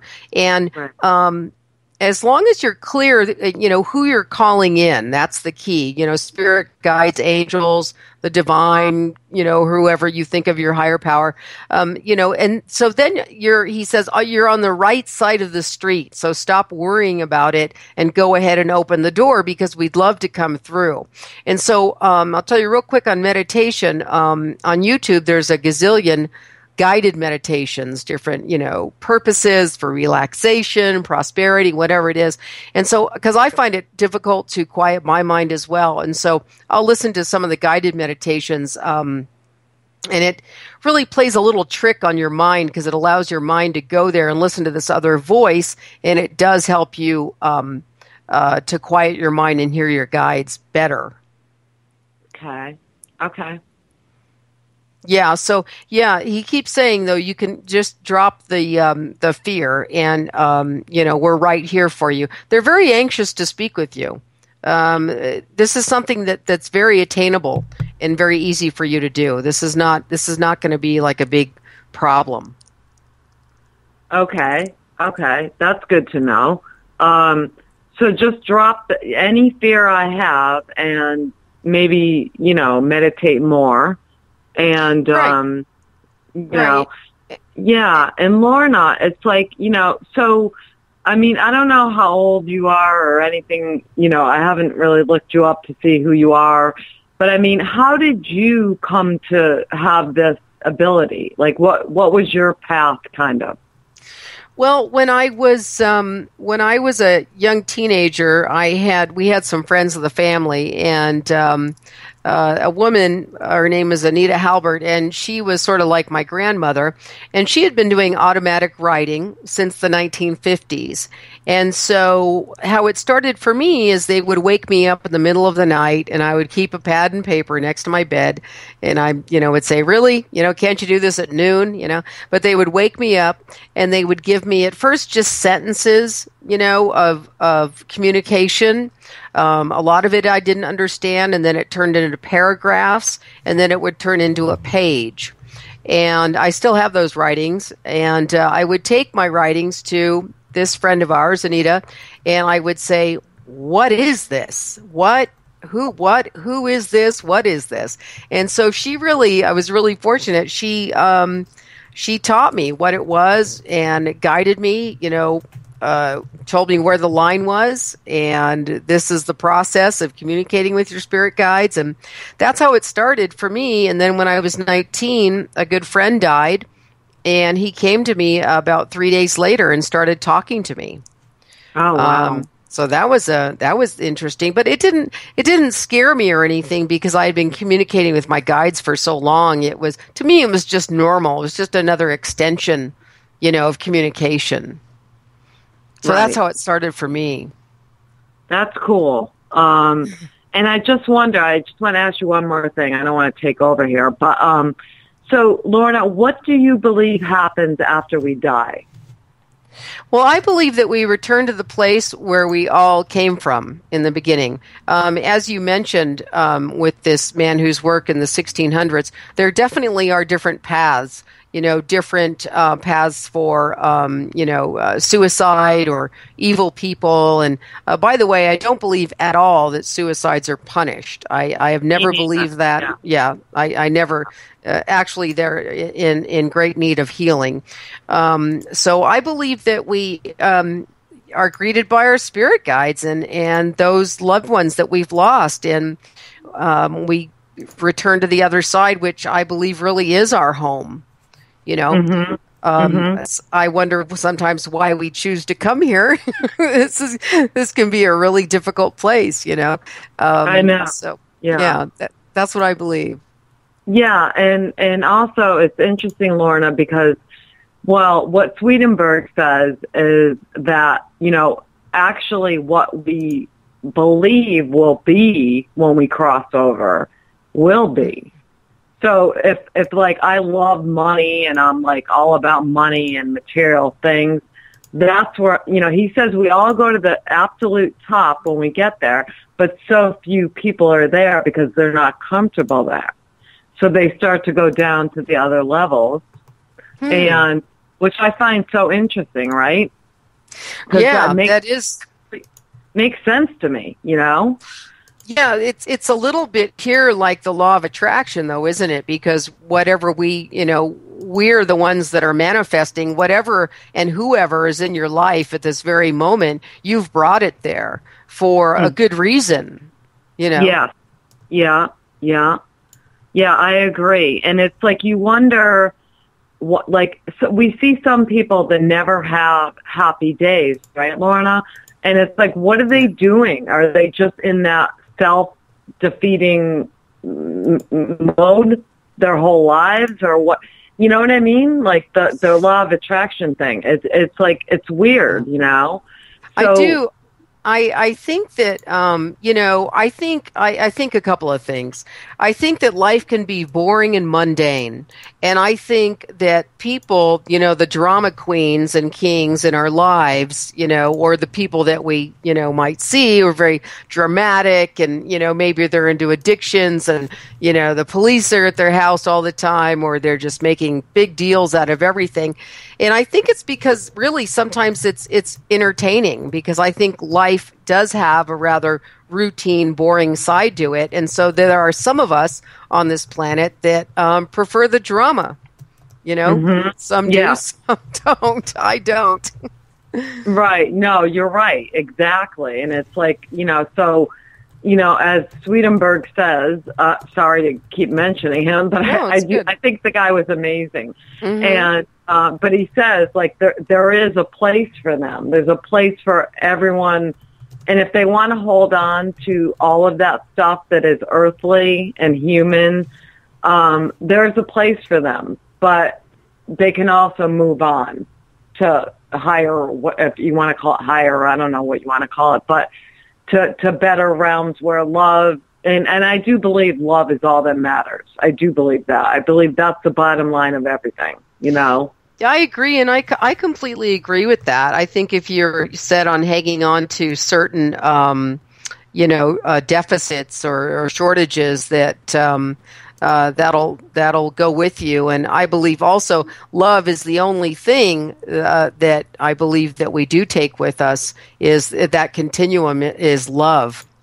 Absolutely, yeah. I'll look him up. Thank you for that. He sounds fascinating. Oh, he is, and I hope you do. And thank you so much, Lorna, for talking to me tonight. I really appreciate absolutely. It. My pleasure. And thank you, James. Oh, anytime. No problem. Okay. I have no problem with that. I just need to know, do you have a 262 area code? No. Okay, good. Then that must be the number here that we're fishing with. So I have no idea what that one popped up. Okay, Corinne, thanks very much. Thanks, James. Good night, Corinne. Good night. Yeah, that is interesting. The idea of spirit guides and communicating with them is something that a lot of people that I've bumped into would like to do, but there's always that kind of trepidation of opening the door, and right, almost like that Ouija board thing where, oh my God, you're going to do this, and we're going to go open things up. I've got another caller here. I will fire her in here. We've got about 4 minutes left, but definitely hang on after, because we will get you in here. Oh, look what I just did. Oh, my gosh. Oh, there we go. All right, Jackie, are you there? I'm here. Oh, sweet. Can you hear me? You just cut. Yeah, I can hear yay. you. You didn't even have to answer the phone. All it was you were there. Okay, that's freaking me out. Okay. Lorna, she's all yours. She's sneaky. Hi, Jackie. Hi, Lorna. My question is kind of the same as Corinne's. I was wondering if you can tell me anything about my guides.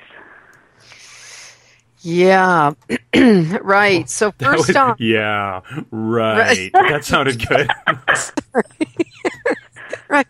I have to build in pauses because I'm listening to what they're saying. So either that or I'm picking up on the Canadian accent, James.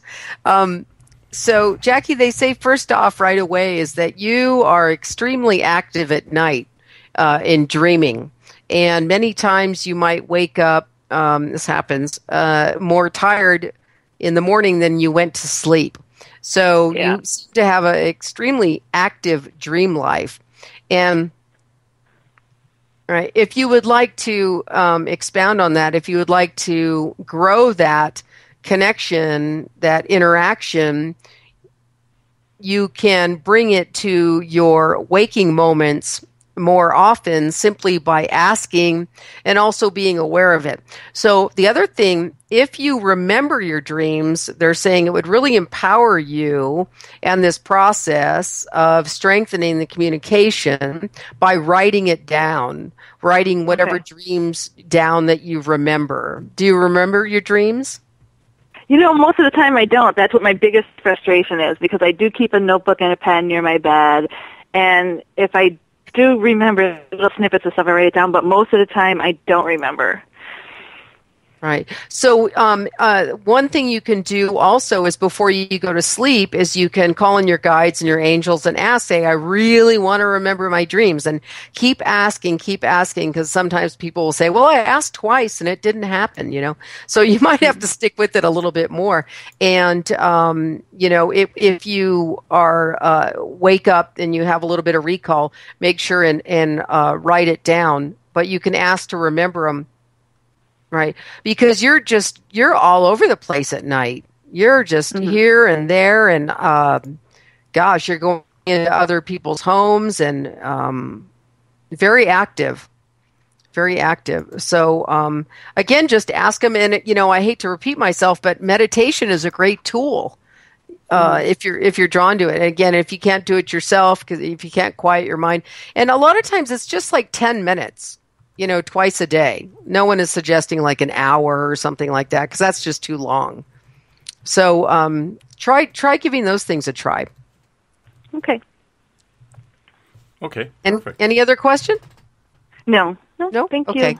Okay. Good luck. Thanks. What? That was it? Oh, Jackie. I'm not talkative. It's Corrine. Yeah. Okay. Well, thanks. Thank you very much for calling in. All right. Bye. Bye-bye. It's the guide thing. It's a fascinating topic, and it's one of those things that literally I had no idea there was something like that out there. And now that I've been kind of tiptoeing through this environment, I'm getting more and more curious about my guides, where they've come from, who they are, who's dropping in at any given time. I was at a reading where a fellow friend of mine who had passed about 9 months earlier stepped through, and it was obviously, I was going to say it was awkward, but it was a little bit odd. But it was interesting. Obviously, he's not a guide, but he told me he was going to be looking after one of my daughters who was going to be traveling to Vancouver in the next few weeks, and I had no idea what he was talking or the information was, because my daughter wasn't going to be going by herself to Vancouver. And sure enough, she was off to a ballet camp, and I wasn't aware of it. And she was on the train by herself heading into town. And I thought, that's kind of interesting. So he knew what was going on before I did. Yeah, they always do. And it's, I had a gal say to me the other day, in a reading, well, how did you know that? How do you know that? I said, well, it's kind of what I do. I don't know. It's just, That's what I do. Yeah. If I didn't know it, you wouldn't be paying me money for this. So right, exactly. We're going to take another break, and we're going to come back with more from Lorna Adams right after. And please go to her website, lornaadams.com. Hi there, this is your psychic medium, Joanna, and I would love it if you would join us every other Sunday on Spaced Out Weekend. With host James Tyson, we'll bring you personal psychic messages on 2 mediums and a large. Questions about love, life, career changes. We would love it if you would come and join us live. Call in and listen in for the experience. Allow us to open the doors to your other side. 2 mediums and a large, heard only on Spaced Out Weekend at spacedoutradio.com.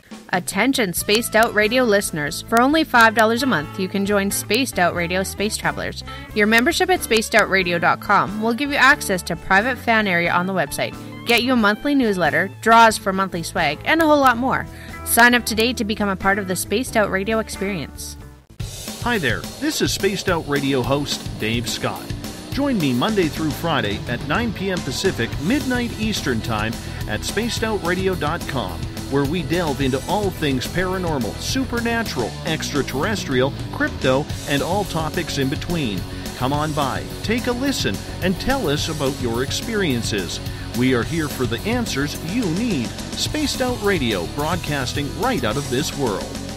Strange creatures lurking in the night, the sounds of wood knocking in the forest, odd happenings right out of a fictional world. These are the reports I love. Hi there, this is author Ronald Murphy, and I would love it if you join me and Spaced Out Radio host Dave Scott the second Wednesday of every month on our journey into the unknown land of cryptozoology at spacedoutradio.com. From Mothman to Frogman and everything in between. Hey, they don't call me the crypto guru for nothing. Visit purpleplates.com today. For over 40 years, the Purple Energy Plates have been delivering amazing results for their many customers. Inspired by the great genius Nikola Tesla, the harmony, healing, and energetic effects of the plates have proven over and over to be beneficial and often miraculous to thousands of customers. With their money-back guarantee and the many benefits, how can you afford not to get one? Check their site for daily specials and choose from their many energy products. You won't be sorry. Visit them today at purpleplates.com for mind, body, and spirit, and expect a miracle. Visit purpleplates.com today. For over 40 years, the Purple Energy Plates have been delivering amazing results for their many customers. Inspired by the great genius Nikola Tesla, the harmony, healing, and energetic effects of the plates have proven over and over to be beneficial and often miraculous to thousands of customers. With their money-back guarantee and the many benefits, how can you afford not to get one? Check their site for daily specials and choose from their many energy products. You won't be sorry. Visit them today at purpleplates.com for mind, body, and spirit, and expect a miracle. Every month on Spaced Out Radio, we look into the deep and dark reports of cryptids roaming around the world with me, Rob Morphy, from Cryptopia.us. I would love it if you would join me and host Dave Scott as we delve into the most arcane stories and reports regarding creatures of the unknown. My job is to hunt down the details and bring the evidence forward to you. These aren't your regular Bigfoot stories I'm talking about either. You can find out more about crypto history at spacedoutradio.com. With an ever-expanding listenership base, Spaced Out Radio is the perfect place for you to advertise your product. Our listeners support those who sponsor this show. So whether you're an author or a company, Spaced Out Radio is the perfect place for you. Our pricing is more than competitive, and your advertisements will be seen and heard every show. Head to spacedoutradio.com and advertise with us today. Contact us at info@spacedoutradio.com today. Tonight's edition of Spaced Out Weekend is brought to you by spacedoutradio.com, where you can now sign up to become a Space Traveler member. Now, for the final time tonight, here's Spaced Out Weekend's James Tyson. Yes, the final time, the fourth quarter. We are back, and we are talking to a psychic and author, Lorna Adams. If you want to talk to her, you grab a pen and paper or whip out your phone and get your thumbs ready to type in 575-694-6634. 575-694-6634. And this is the same number that you will call on our Sundays when we have two mediums and a large. It is a different number, obviously, than we were on Blog Talk, but here on Spreaker, that's our new number. 575-694-6634. Lorna, on the I'm sorry, I'm getting a bit of a nasty feedback here. It's almost like getting a nasty cold, but it's a nasty feedback. Before we went to the break, we were talking about the spirit guides and them coming through and who they are and what their purposes are. Is there a time when spirit guides seem to or are easier to communicate with? Is there a time of the day for that, or the evening, or? Yes, there actually is. And it's always 3:00 in the morning. So I sort of laugh when people say, I keep waking up and it's 5 to 3 or 5 after 3. And my guides tell me, because I always found this curious, that energetically there's something about 3:00 in the morning on this planet and in our atmosphere that makes it easier for them to communicate. They have to, you may have heard this, I'm sure you have, James, lower their energy in order to communicate with us because they vibrate at such a higher energy than we do. So 3:00 in the morning is usually the time. And then my husband told me something really fascinating the other day, that there's something about the Earth's rotation and energetic fields and all this sort of thing. At 3:00 in the morning, these fields, they act like walls and they come down. And so that I thought, oh, well, that's interesting because it's always at 3:00 in the morning. That's always the time. And so that's what my guides tell me is it's easier for them to access us. And you think of it, the world is a much quieter place at 3 in the morning than it is certainly at 9:00 in the morning. Oh, yeah. So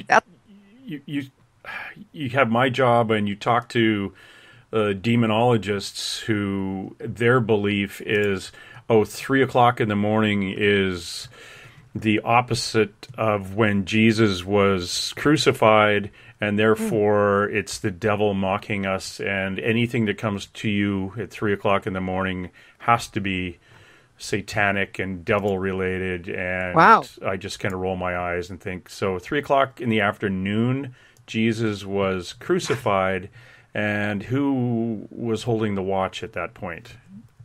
So, yeah, right. Yeah, and right. But that's what they believe. They believe any spirit that's coming between 3 and 4 in the morning is something that's demonic, or wow. all spirits are demonic. So I just, we have a radio show that allows those people to say that, so that's sure. okay. But yeah. I've also heard it's the time, or you've probably heard of this too, is the veil thins between 3 and 4 in the morning, and it's easier for any energy to come to you. Yeah, absolutely. Yeah. And, speaking of that thinning veil, there's so many more people that I'm not sure if it's me or them. There's so many more people like the two earlier callers that are so interested more and more in communicating and acknowledging this other side and acknowledging that we don't really die. We continue. Our soul's evolution goes on and that sort of thing. And they say that it's coinciding with the shift, that everybody's been talking about for years now. And I believe that to be true as far as the veil thinning and more people coming to this information. Yeah. And I agree from my paranormal group. The veil is supposed to thin end of October, early November every year too. And in 2012, the end of October and early November on the West Coast, actually Pacific Northwest here, so Northwest U.S. and Southwest Canada, we had two very large earthquakes. And after those earthquakes, the Vancouver Paranormal Group, their calls for service by the public increased tenfold, and they haven't stopped. Really? Yeah. It was like the veil hadn't closed back up completely. Interesting. And that's, the same time when a lot of people became more, we'll call it enlightened about what was going on. Right. Yeah, it is kind of odd. But my daughter was, waking up between 3 and 4. I had always woken up between 3 and 4. And now I don't, and either does she, because we've learned how to kind of make the room our own all night. And those entities are asked to step outside. That's really good advice, by the way, as well. Yeah, if you're annoyed at being woken up at that time, unless your guides are communicating with you specifically, and then I suggest that you wake up, write it down, and go back to sleep if you can. Yeah, and part of the blocking is all, the only ones allowed in here are those who come in light and love, and my guides and my angels, and all other energies have to wait outside. Right. Yeah, I like that. My time. Yeah, and it works. It to my daughter's fascination. I guess she was 14 at the time. She had no idea. And she's very agnostic, and she thought, well, if I have to believe in spirit guides, then I have to believe in God, right? And I said, you have to believe what you have to believe. I'm not going to tell you to believe in anything. It's, and so she does her blockage. She has a couple of crystals that she concentrates on and focuses on, and that's how she keeps all her friends from dumping their crap on her and bringing it home with her. That's great advice. It was funny this morning. I went out and was doing some running around, and you maybe somebody listening might relate to this as well. And I felt that the energy of like people driving, here where I live in New Mexico, it was really strange, and it was very erratic, and it was almost. I thought, well, that's weird because it's Sunday morning and usually people are, the energy is kind of quiet. And it was very edgy and agitated and driving all crazy, crazier than usual here in Las Cruces. And so I did some protection really quick because it was very strange. I noticed it right away. People changing lanes and cutting you off, and I thought, wow, what is going on here? So if you ever, encounter that, or you go to the supermarket, speaking of your daughter's friends inadvertently dumping their crap on her, you can always protect yourself from that. You don't have to be like a piece of Swiss cheese, with big holes, energetic holes in you where you're picking up people's junk, because you don't want that. Life is, it can be challenging enough. So you don't want that. And you can absolutely ask your guides and your angels for instant protection from that, and be closed off from any of that negativity or aggression or whatever it is, fear, all those yucky energies that are out there. Because otherwise you pick them up. Yeah, I did that when I was on my motorcycle trip down the coast. I actually built a protective, I can describe it as like the shape of a submarine. It was extended out in front of me, went around me, and then behind me, because I was in traffic on a motorcycle. And I thought, okay, let's calm everybody down and directly in front of me, calm everybody down who come up from behind, and just relax and go through traffic, and everything will be fine. Yeah, it's a great idea, and it's a great tool, and it works. Yeah, I haven't died yet. Oh, hold on. Yeah, No. Hey, do you do like past life readings or that kind of thing too?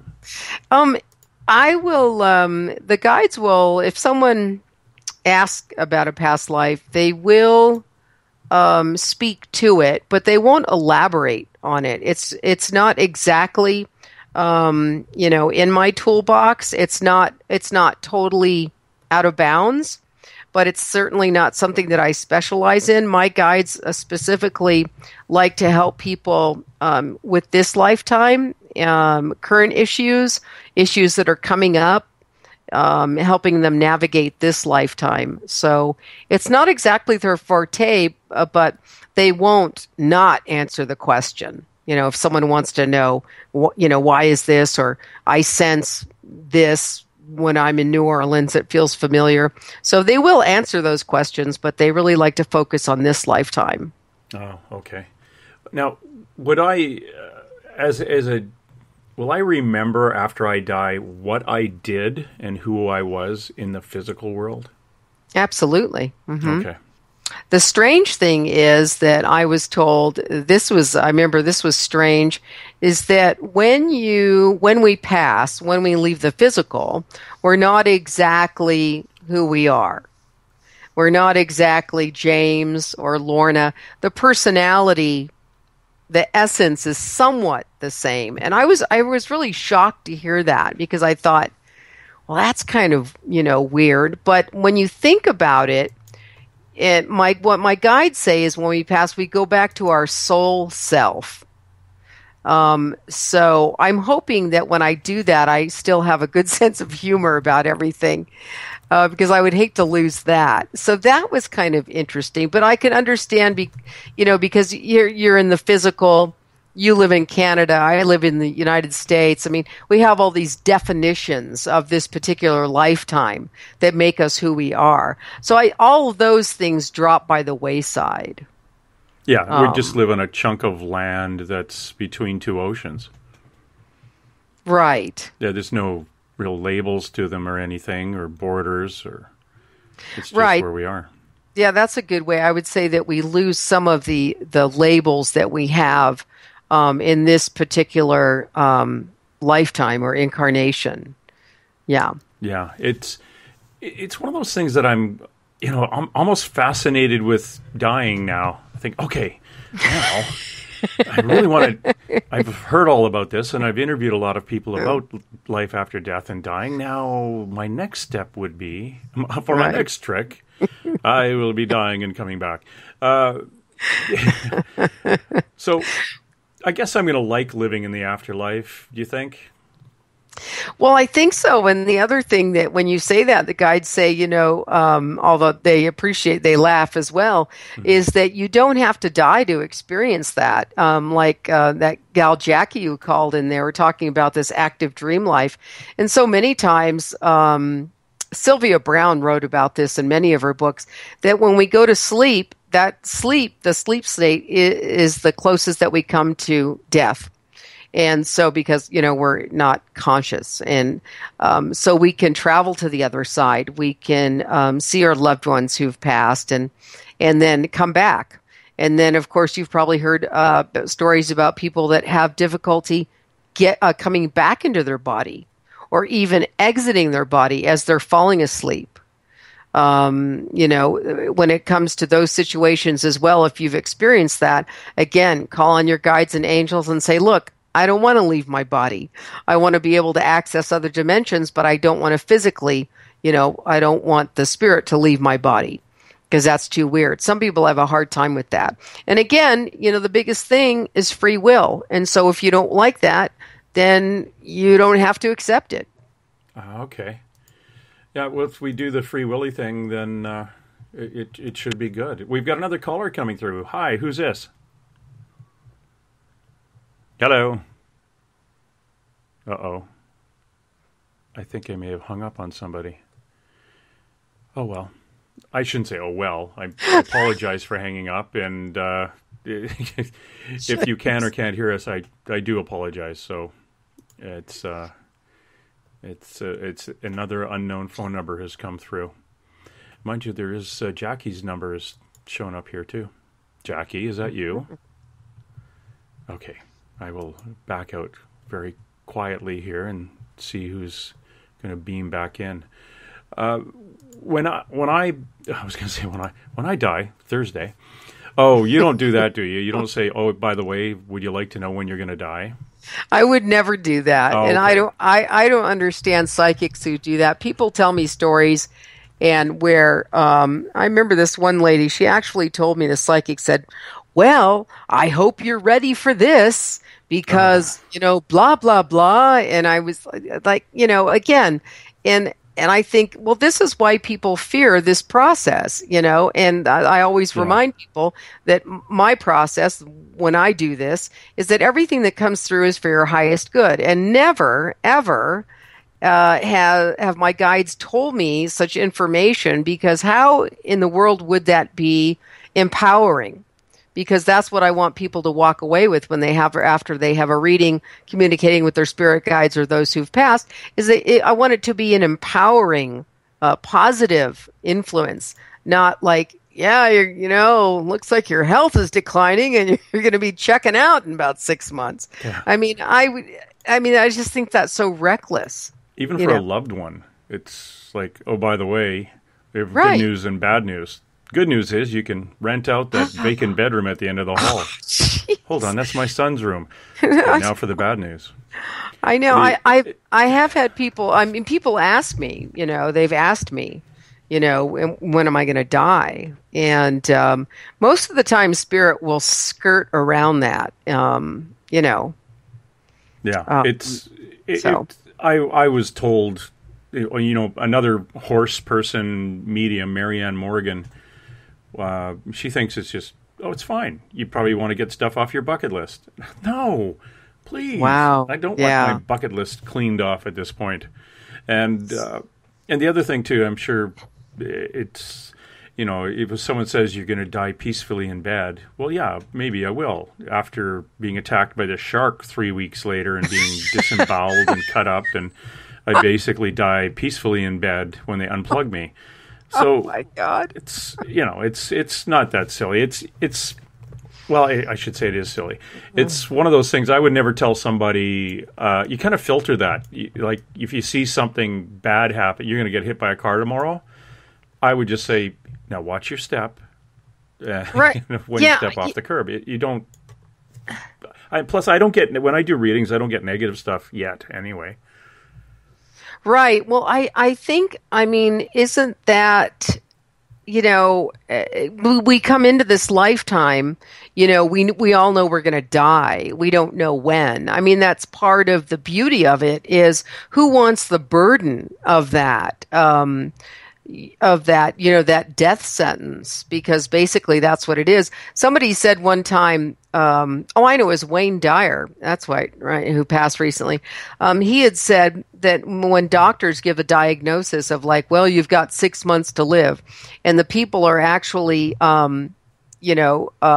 participating in this, and they actually do die in 6 months. So is it the power of the mind? Is it the power of suggestion? I think there's a lot to it. So I would never, to each his own, but I would never tell someone that. Well, and just you've brought up kind of a good point on that kind of self-fulfilling prophecy that I've been told by, pretty skookum psychics that there are 5 points in our life. We have the chance, or we have the choice to move on. We're given those 5 times, and it's kind of predetermined by yourself before you stepped into the life that you've put these 5 places in, that if you want to leave, that's one of the leaving points. I think I've done 3 of them looking back in my life. I completely agree with that. Sylvia Brown called them exit points, which when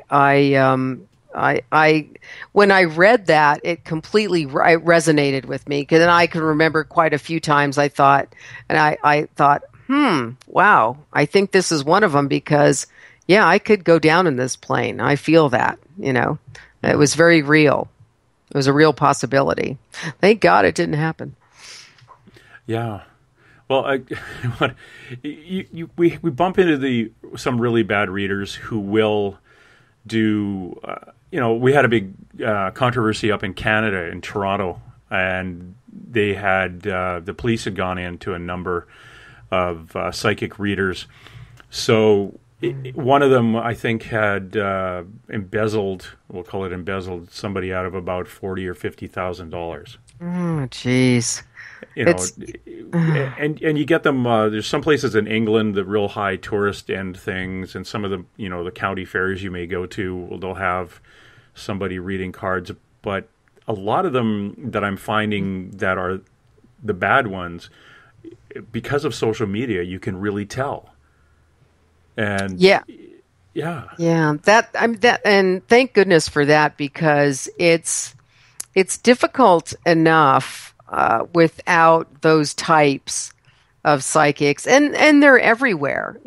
There's a few around here whose names I would never mention, but and so it just makes it tougher for the rest of us. Yeah. But and I don't blame people for being skeptical. I would be as well. I don't blame them. When you do hear about these other ones. And then there's the skeptics that are just bizarre.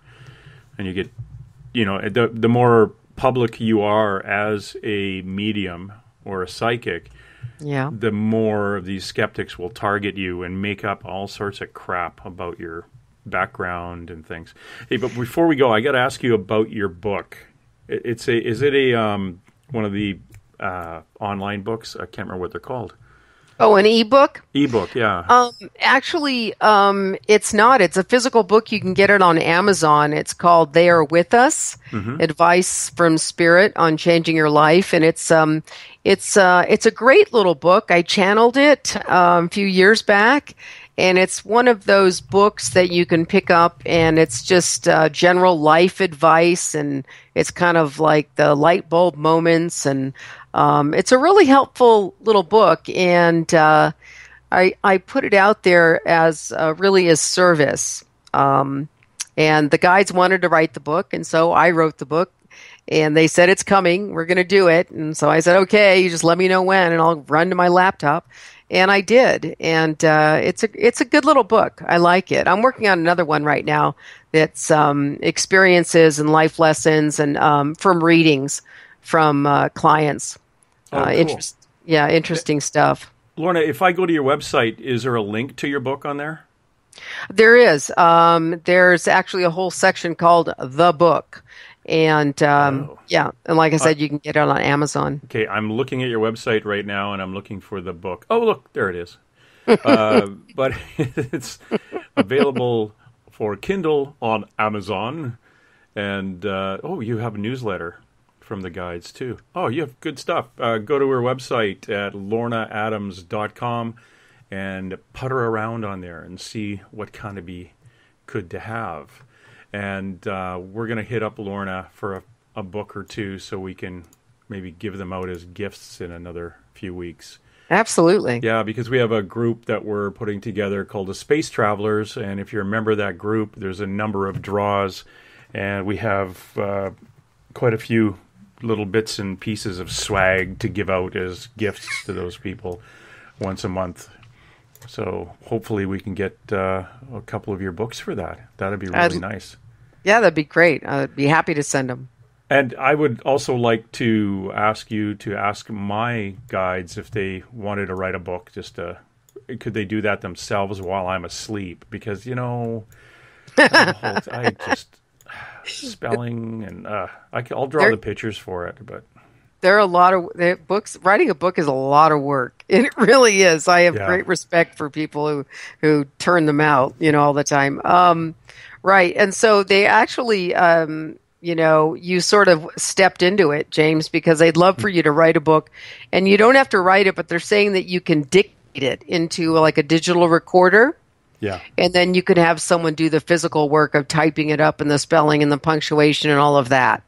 But am I in a position, or is the information that I'll be passing on in the book something that would be channeled, or both. Is it something that I'd be doing on my own? Oh, both. Yeah, so it's a combination of both. And what happens is that when you start off on this journey of writing this book or dictating it and putting one foot in front of the other, they say it'll come. And so it's a really interesting mixture. And they're showing me sort of like vanilla and chocolate ice cream, swirled together. So it's your thoughts and ideas, and it's theirs as well, all mixed together. But the two are very distinct unto themselves at the same time. How's that that's pretty interesting, isn't it? That's pretty interesting. What did I just say? I know. It's one of those things I'm going to have to listen back on it, as you mediumize these things. Yeah. It's good. But yeah, you'll do very well with it, with the book. Oh, perfect. Mm-hmm. Well, I hear that music, which means we're coming up to the end of the show. Thank you very much, Lorna. Thank you, James. It's been so much fun. You're a funny guy and interesting. What do you mean I'm funny? You're very like funny. funny. Haha, you funny strange? No, What do well, I'm both. kidding. I think both, yeah. Well, thanks again. And remember, people, go to lornaadams.com and check out for her book. And tomorrow night, Dave Scott, I think his name, is here with Scotty Roberts talking about reptilians. It's our last goodbye. Young hearts will stop. Torn souls set free. All that we have is now.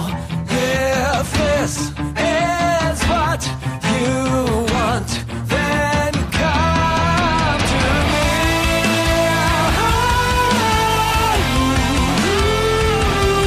me. All right, that's it. Let's roll. And hey! Let's be careful out there. Far over the snow, what are those voices? They sing and they go. What are those voices? Look up for the mountain.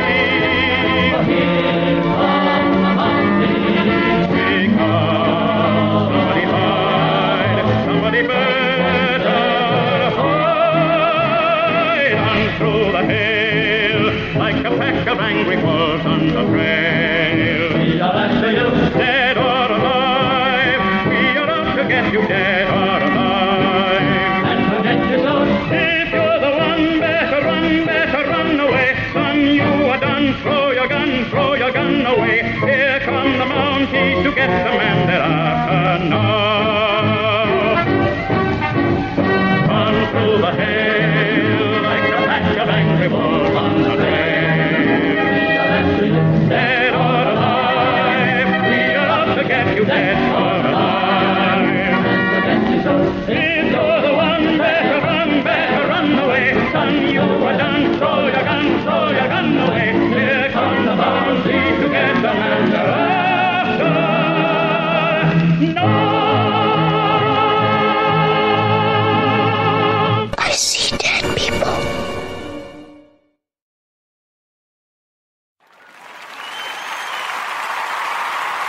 Jim, what the hell's the matter with